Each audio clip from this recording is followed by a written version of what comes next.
વડોદરાના ખાનપુર ગામની આશરે 25 કરોડની મંદિરના ટ્રસ્ટને આપેલી જગ્યા પૂજારીએ 2.5 કરોડમાં બિલ્ડરને બારોબાર વેચી દેતા ગ્રામજનોમાં આક્રોશ જોવા મળ્યો હતો। ટ્રસ્ટને આપેલ જમીનમાં ચેરિટી કમિશનમાં સ્પષ્ટપણે ઉલ્લેખ છે કે જમીન વેચાણ માટે નથી, પણ પૂજારીએ પોતાનું ગુજરાન ચલાવવા માટે એ જમીન ઉપર ખેતી કરી પાક ઉત્પન્ન કરી પોતાનું ગુજરાન ચલાવી શકે।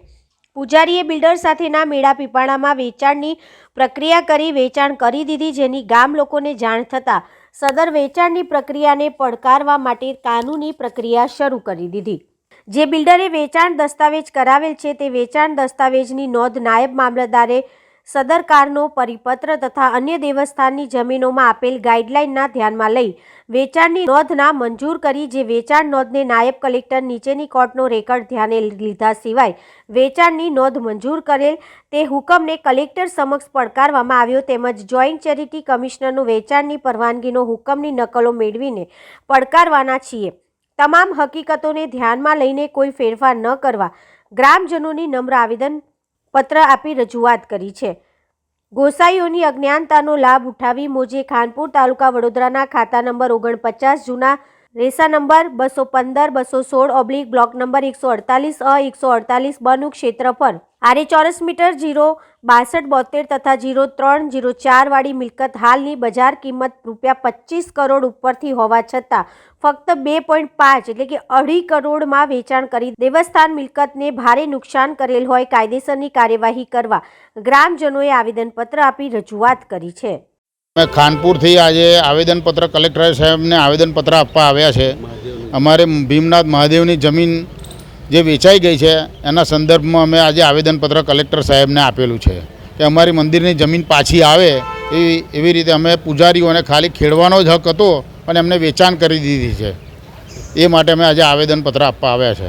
કોને વેચાણ કરી છે અને કોએ લીધી? એ કોઈ જતીન મહાદેવભાઈ કરીને છે તેમને વેચાણ લીધી છે અને મંદિરના પૂજારીઓએ જમીન વેચાણ કરી દીધી છે। ગ્રામજનોને અંધારામાં રાખી અને વેચાણ કરી દીધી છે। કેટલા વીઘા જમીન હશે અને કેટલામાં વેચી? 50,000 સ્ક્વેર ફૂટ જમીન હતી, 50,000 ફૂટ એ 2.5 કરોડમાં ખાલી વેચાણ કરી દીધી છે। આજે એની વેલ્યુએશન 25 કરોડની છે। મારું નામ સંદીપભાઈ છે, અરજદાર। પત્ર આપ્યું છે કે અમારી મંદિરની જમીન જે સ્થિતિમાં છે એ સ્થિતિમાં પાછી આવવી જોઈએ। વડોદરા તાલુકાના ખાનપુર ગામમાં ભીમનાથ મહાદેવની જમીન 148 બ્લોક નંબર અબ વેચાણ થઈ છે। વેચાણમાં ચેરિટી કમિશનર દ્વારા જે હરાજીને બધું કરવામાં આવ્યું એ કંઈ ન્યાયિક વસ્તુ નથી। ગામને અંધારામાં રાખ્યું છે। કોઈ જાતનું ગવર્મેન્ટ સર્વે કર્યા વગર જમીનનો ભાવ નક્કી કરીને આપી દેવામાં આવ્યું છે। બીજી વસ્તુ કે જે સંસ્થા છે તે જાહેર નોટિસ લગાવવાની હોય, પણ ભીમનાથ મહાદેવના મંદિરે કોઈ જાહેર નોટિસ નથી લગાવડાઈ, 135Dની નોટિસ નથી લગાવડાઈ, અને મંદિરની જમીન જ્યારે પેપરમાં આવ્યું તો આખા ખાનપુર ગામના આજુબાજુના એરિયામાં પેપર નખાયું નહોતું।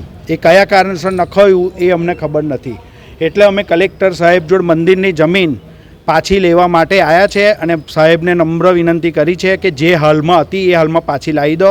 મંદિરોની જમીન બચાવો કે વર્ષો પહેલાં જે ગયડોએ કે ગવર્મેન્ટે ગમે તેને ટ્રસ્ટોને જમીન હોપેલી છે એટલા માટે હોપેલી છે કે મંદિરમાં કોઈ જાતની જમીનોમાં પ્રોબ્લેમ ના આવે એટલા માટે આ જમીનો આપેલી છે।